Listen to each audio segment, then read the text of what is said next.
Metroid is one of Nintendo's most popular franchises among Nintendo fans, in spite of them not coming very often.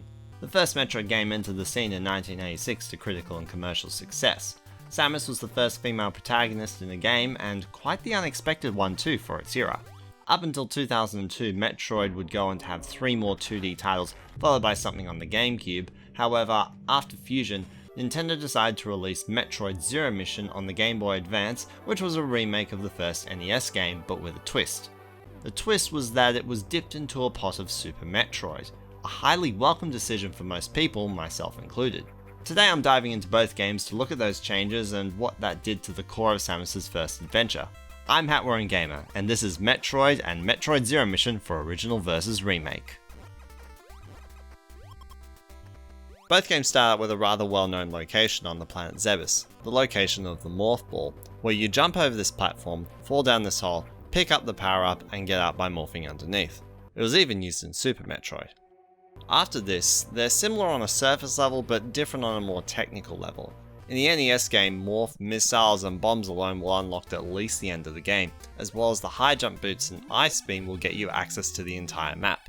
Those first 3 can come into your arsenal very quickly, leaving the game an incredibly open-ended playground. There is, however, an implicit order given through the difficulty. You could go fight Kraid as soon as you have the bombs, but you'll probably die over and over until you explore more of Brinstar and visit Norfair to retrieve some energy and missiles, and it doesn't hurt to have high jump boots, ice beam, Varia, and even screw attack. After picking those up, you can go visit Kraid and likely take him down a bit more easily, but who said we had to go there first? We can kill Ridley first if we like, and then take on Kraid. The fact that this option exists is a reflection of how open-ended the game is. Anywhere can be open for the taking in no particular order. The world is your oyster. That description sounds like a fun time, but it only really could be with a little more health when restarting after death, a sense of direction, more distinguishable areas, information on how to use power-ups, a better way to kill short enemies, and of course, a map. All those problems I've listed are things that Zero Mission fixes. When you die, you start with whatever you had and reload to wherever you were when you last saved. There are observable differences in level aesthetics, giving everywhere a distinct look. Upon collecting a new power-up, the game briefly explains how to use it. Samus can duck to aim low, and of course one of the most important things, a map which shows immediate surroundings during gameplay, and a more fleshed out view when paused. However, as much as I love these changes, they're not much more beyond a few quality of life updates. And while it's a great improvement to see the world far more varied and aesthetic in Zero Mission, I should acknowledge that Nintendo did have to work with the limitations of the 8-bit machine for the first game, which I think does excuse some of the repeated visuals.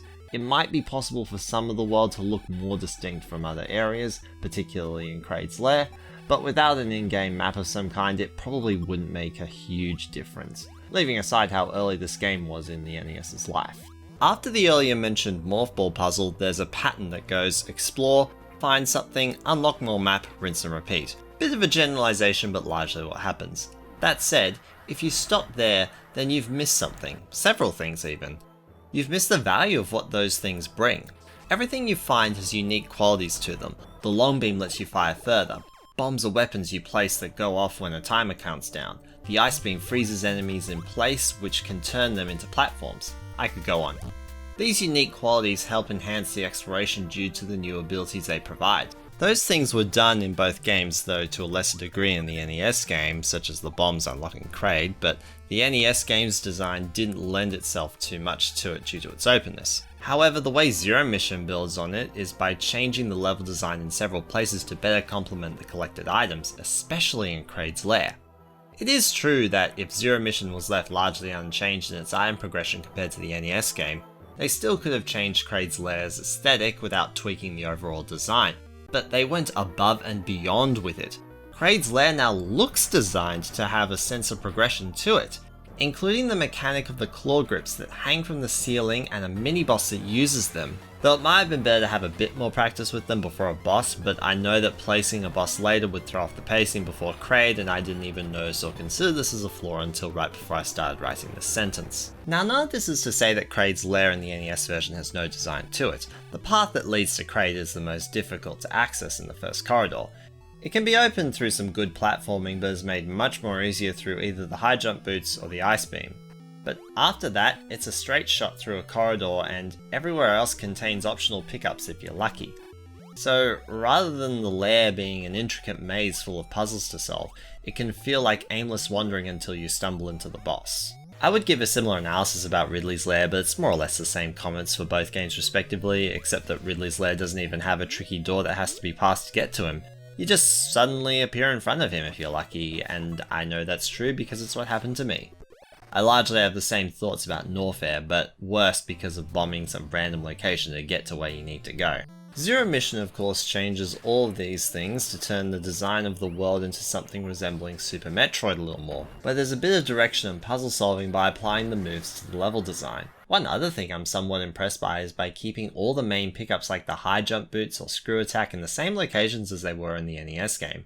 One small issue might be with how Varia is placed really far away from where you are, but with the way I like to approach Metroidvanias, being check everything you can, I actually don't really mind it all that much. Now some of the new things that Zero Mission adds can be a tad hit or miss. I like the idea of adding in criteria and giving it a place in the progression of the game, though I have always thought the passages to it were a bit weirdly located throughout the world, especially since your first trip there is via Norfair, which never made criteria feel like it was the highest point in the map. I wouldn't call it game breaking, especially in the context of pacing, but it does upset the believability of the greater map. Going further, while the NES game doesn't do enough hand-holding, Zero Mission sometimes does that too much. The Chozo statues guide players on where to go next, which can take away from the mystery to come when you arrive at any location, giving away that you find something. It could be worse because it doesn't reveal what you get on the map area surrounding it, but I do think it takes away more than it gives. The path through Turian and the fight against Mother Brain are difficult in both games, though design-wise they're not too different. Zero Mission's path necessitates killing the Metroids, and the path in front of Mother Brain is just slightly different with this small gap, something not seen in the NES game. As well, in Zero Mission, Mother Brain fires a beam at Samus, something that helps me actually feel like I'm fighting her rather than the room. There's not a whole lot done to change Mother Brain aside from her being maybe a little easier in Zero Mission, but the biggest thing that makes Mother Brain easier is not restarting at 30 health after dying. I would be remiss to not mention that in Zero Mission, after you beat Mother Brain and escape, the space pirates shoot Samus down, she lands back on the planet and loses her power suit only to be stuck with her Zero suit, something that surprises first time players who know the ending of the NES game already. This leads into a segment where you need to avoid being caught by the space pirates as they'll kill you pretty quickly. Sounds like stealth, but you don't really need to be too stealthy, and sometimes you can't be. You just need to be quick. Quick to stun them and quick to run. Not like those stealth missions where if you get caught, you get sent back.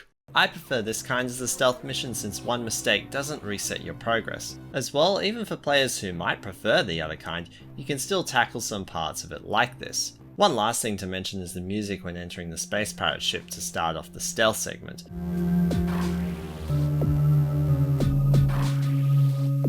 This beat is really groovy, and as soon as you get caught, which is forced here, it stops and doesn't come back. Like, what the heck? I liked it. And why does it only play for like 3 seconds and then you've lost it? I'm upset. Now throughout the adventure you encounter what's called the unknown items. They were a little weird since all they seemed to do was make certain blocks destructible, but didn't do anything to your abilities. They do come back at the end of the stealth segment and are revealed as more power-ups, so I wouldn't call them a bad addition, and they all become items from Super Metroid that weren't in the NES game. This does wonders for it as a remake, but since this is done, why was the speed booster not included? My guess is that it's used throughout the adventure for exploration, but still the gravity suit, space jump, and plasma beam could all have been used for adventure somehow. It might have had to cause a change in the level design, but given the NES game and the GBA game, I don't think that would be an issue. The only defense I can see for it would be the fact that those 3 items were the last 3 items found in Super Metroid's progression while simultaneously being introduced in that game. That's why the screw attack's not among them.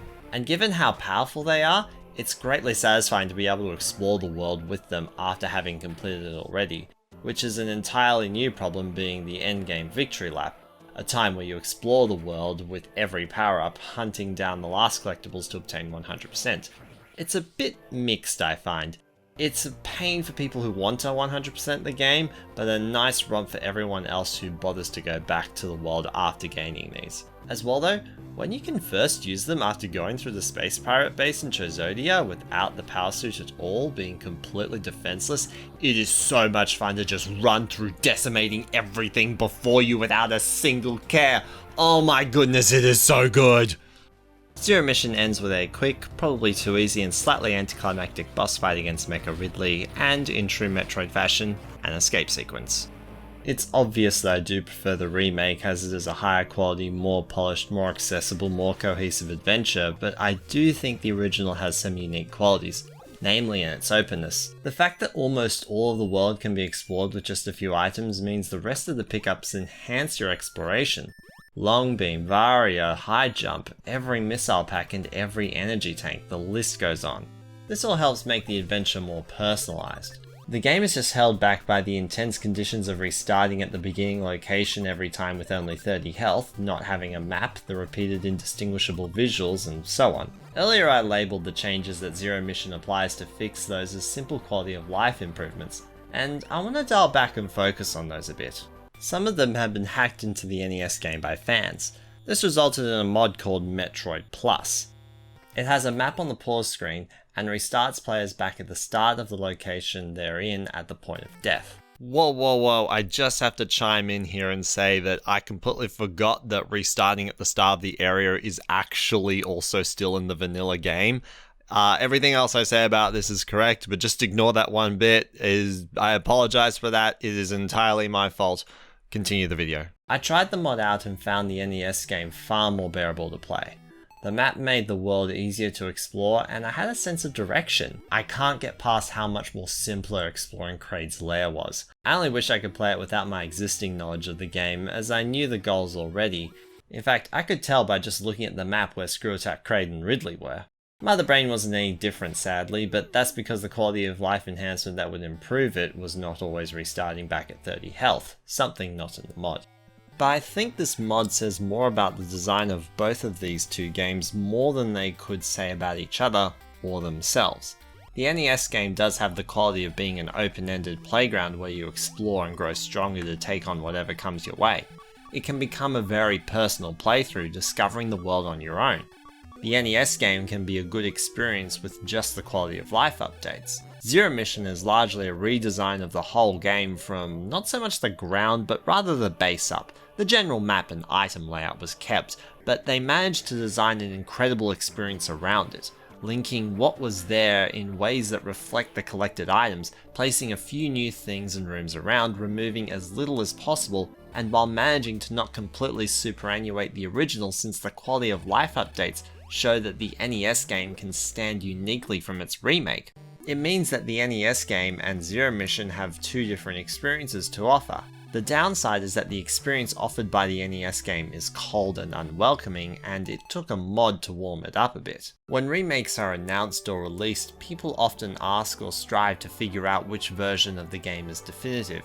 In this case, I believe that Zero Mission is the better game when compared directly, but the NES game still offers something unique, so I don't think there's a definitive version because their experiences are too different. If there was a version of the NES game with all the quality of life updates discussed in this video, I reckon it would be a good game, while Zero Mission stands on its own as an amazing Metroid game.